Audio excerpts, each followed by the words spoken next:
Okay, well, let's get more now on the unrest taking place across the UK and the protests and counter-protests being held this evening. Our correspondent Molly Malone is in Crawley in West Sussex this evening. And Molly, tell us about the situation there tonight.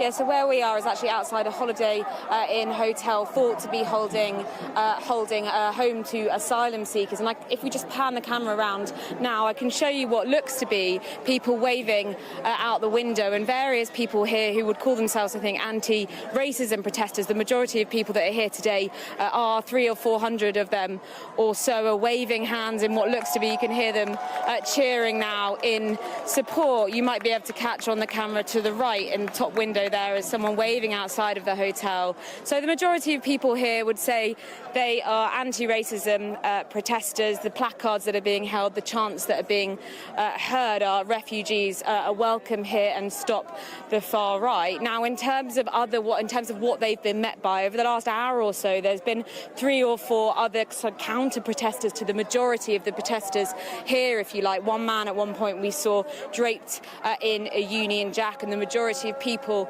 here were shouting at them, saying, "Stop the Nazis, get them off our streets." But I have to say there are only 3, maximum 4 of those kind of counter-protesters to the majority that were here at one point. 2 of them at one point were led away by police. A fairly significant policing presence here. I spotted 5 or 6 police vans. It's very much under control at the moment, and I think the police would like to think that that will be the situation across the country, at least today, going into the weekend. They've said in a briefing to reporters this afternoon they feel much more comfortable about the situation going in to this weekend. Even if they're not complacent, they feel that they have a grip of what's going on and have had some time really to develop a proper kind of national response to what's been going on. And they've also really pointed to the fact that they're hopeful that kind of rallying of communities like this one here. I've spoken to people. Some people have come from London, about an hour and a half away from where I am. Others have come from Eastbourne, about an hour away. They're hopeful that these types